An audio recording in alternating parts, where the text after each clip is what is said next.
Is this a one-way? No, it doesn't look like it because it's got the yellow stripes. Right? I think we're okay, Yeah. Sorry. No, that's okay. This is like, why does everyone keep on coming into our lane?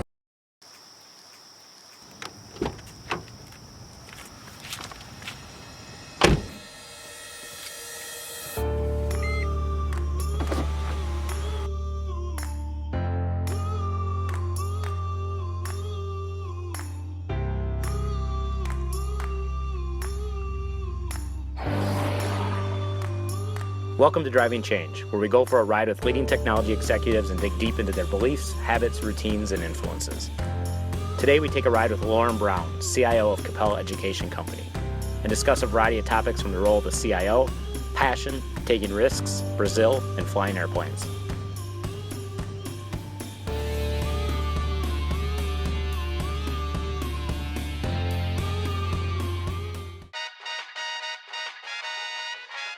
So you're currently the CIO of Capella University. For people that don't know, I am. Yeah, it's actually a Capella Education Company, of which the biggest line of business is Capella University. Okay. So tell me about Capella Education and then Capella. So Capella Education Company is the holding company. Okay. And as I mentioned, the largest group is the university. It's wholly online. Provides online degree offerings to about 37,000 active enrollments. We're unique in our demographic. The average age of our learner is about 40. Okay. We're dealing with mid-career professionals, mainly getting graduate degrees. About 80% of our degrees are graduate. And these are individuals that are working adults that have full-time jobs that are trying to get to the next level in their profession. And apart from that, we own a technology company called Sophia, which does kind of social learning capabilities. We own a UK entity called REI, which provides distance learning to the UK audience as well as some of the former Commonwealth countries. And we also have a group that provides high-end professional development to corporations. That's a lot under one It is. entity. It is. A lot of different facets. Being in the role of the CIO, a lot of people have different definitions of what a CIO does. How do you define the role of a CIO? So I view my role as being a business leader. And oh, by the way, I have to deliver to the IT agenda of the organization, but it's important for me to really understand the key drivers and hydraulics of our business. I don't feel that I can really have a seat at the table without that. Yep. And I've been fortunate that I've had long runs in my career at different CIO roles, which is not the norm, as you probably know. I think the average tenure is still about 30 months or something like that. Yep. So with those long runs, I'm able to get a deep knowledge of the business and feel I can contribute on to strategy and a number of other topics. And the expectation is that we'll offer and provide advice outside of our area of expertise, so areas like HR policies, financial governance. Now, I also will say that in order to earn and keep that seat, my team needs to deliver. Yes. And if you don't, your ability to operate at that level is in question. So you, earlier in your career, you had EDS, and then Correct. Carlson Travel. Carlson Buckingham Travel. Yep. And now at Capella, and you are CIO over at Carlson as well. I was, yeah. And so how have you seen the role change and transform over time? Yeah, so it's changed from a couple dimensions. The first is, when I already alluded to this, is just the need to be a strong business leader. Yep. I think another way that it's changed, and this is, we're sitting in a hotbed of technology in your Prius, right? Technology is pervasive, it's ubiquitous, and the expectations with that have gone up. So, and the technology has spawned lots of new business models, like Uber, for example.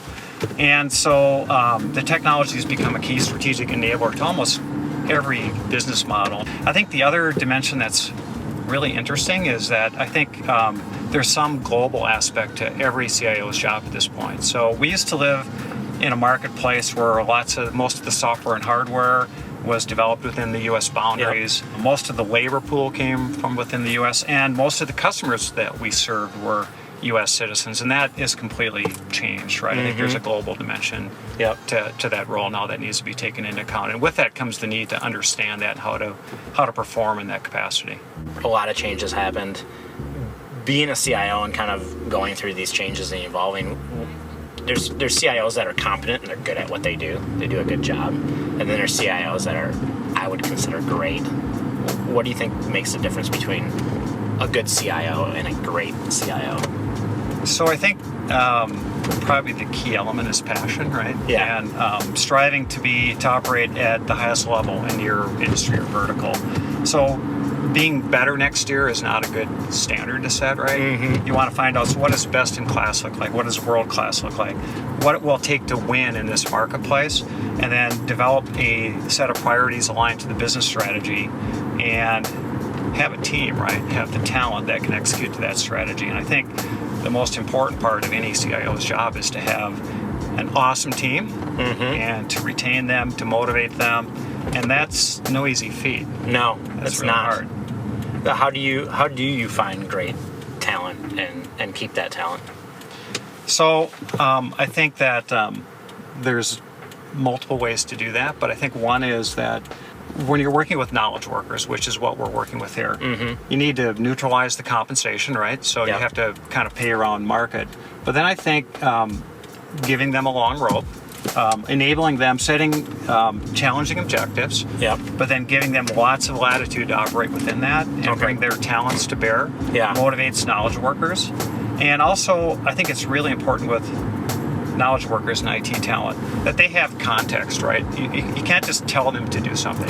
You have to provide the rationale and make sure that's understood. I think that's very helpful. And then, I think it's also having an innovation agenda, right? We have one in my current job. Okay. We had one in my previous job. And in my previous role, innovation really is critical to the business model. We were founded on innovation agenda, right, to provide access of higher education. And we view that we have to continue to be at the forefront of that. Otherwise, whoever went wrong with a degree from St. Thomas or the University of Minnesota. So somehow we have to out-innovate and out-differentiate the traditional competition, or we don't thrive. Looking back on your career, a lot of people have a lot of, certain points of time that they reflect back on or are memorable to them, different mentors that they worked with, or different times that it was challenging, or different aha moments. Can you think of a time that was a real challenge to you and something that you were trying to solve and you kind of figured it out? Yeah, a couple thoughts come to mind. So one is I've been really fortunate to work with some really excellent CEOs and learn a lot from their leadership style. Okay. I'd say one of the biggest challenges I've met in my career was in my previous role. The company, so it was Carlson Travel Group, and it was formed through a merger with Wagon Travel. It was based out of Paris. So it's kind of an odd pairing in the first place, right? A Minneapolis-based family-owned business or private-owned business with a publicly traded company based in Paris, right? And we collectively didn't know how to make that work. There were different people with different agendas. We didn't know how to behave globally as an organization. We didn't know how to create a high-performing team.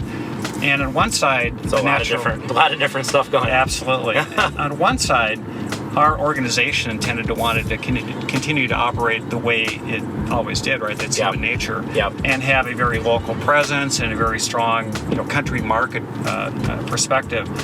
That's not what our major customers were asking us for. They were asking, the GEs and the Accentures of the world wanted us to provide a global program that met their needs. So that took a lot of intestinal fortitude among the leadership staff to really drive and transform that change.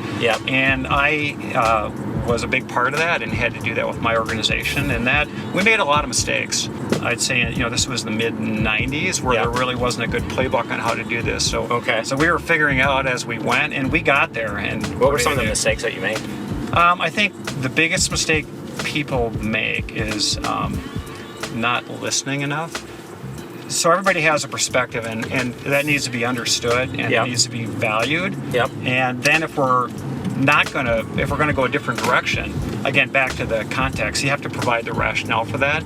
But then you also need to have the executive team locking arms on that, right? And we didn't have that for a period of time, which made it really hard. And we got there eventually. So not everybody was rowing in the same direction. Exactly. Okay. Yeah. Going through that, how do you work differently now? I emphasize communication much more than I probably did in the past. And what you find working with global teams is a lot of things that we would take for granted around people's ability to comprehend and understand. You have to remember, too, a lot of times you can't see the person, right? You're doing it through conference calls. Yep. So you don't have the opportunity with nonverbal communication and other cues you get. Making sure the communications are clear, making sure that they're consistent, making sure that you do that both verbally and written, and then amplifying and repeating those messages. And back to the listening, making sure that you take the time to listen and paraphrase and actually understand when somebody says something, you actually understand the essence of what they're saying. I think the other thing I've learned from that is, valuing different cultures and different points of view. I think one of the problems with being a U.S. citizen, a lot of times we think we've got it all figured out, and we're teaching the rest of the world how to do it our way. And what you find, the more you look, is it's a big, complicated global marketplace, and there are great ideas everywhere. So how do you find those ideas? How do you reap those ideas? And how do you implement those ideas? You listen. Absolutely. Listen, then synthesize, then execute. Can you think back any advice from someone else that you worked with early in your career, that some advice that just stuck with you and that you kind of live by? Yeah, I mentioned one already, right? So if you're going to play the game, play to win, and play to win at the top of the game, right? Not in the middle of the game. So that's one. I think one other thing that really stuck with me in a big way is the need to have a really strong, well-articulated business strategy. I've been with organizations that didn't have that, and it's really hard to then have a framework to make prioritization decisions and determine what really matters, right? And in essence, the way I look at a strategy, it's your playbook on how to win, right? And the true test to me of a good strategy is if you can stop anybody in the elevator and ask them about the strategy, and they can talk to you about the key tenets, right, about how we're going to win. Then you have a sense it's really embedded and cascaded within the organization. Is that something that you guys document and you give out? I mean, how do you really burn that message into everybody? So we go through an annual planning process and that re-looks at the strategy and considers the competitive landscape and comes up with the key priorities, right, that are related to that. And then we translate that into a set of tactical plans, which then after that become next year's AOP operating plan, right? And we, along the way, communicate that. We solicit feedback from a lot of the key stakeholders. We do it in both written form again and in town hall meetings and department meetings. And you just want to keep reinforcing the key messages around that. Once that's set, though, do you document it and do cascading messages? We do. To your team? And then you execute like crazy. Okay. I think everything's changing faster and faster. It is. Right? And that's the question I wanted to ask you. Is it, or has it always felt Oh, no. this way? It's always been an agenda of change, right? If you want to be a CIO or even in a technology group, if you don't like change, it's not a good place for you. But the cadence is definitely increasing. The complexity and cadence have increased over time, and I think will continue for some period of time. So you're going to park in here. Now I'm going down the wrong direction. Sooner or later it was going to happen. At least it's in a parking lot.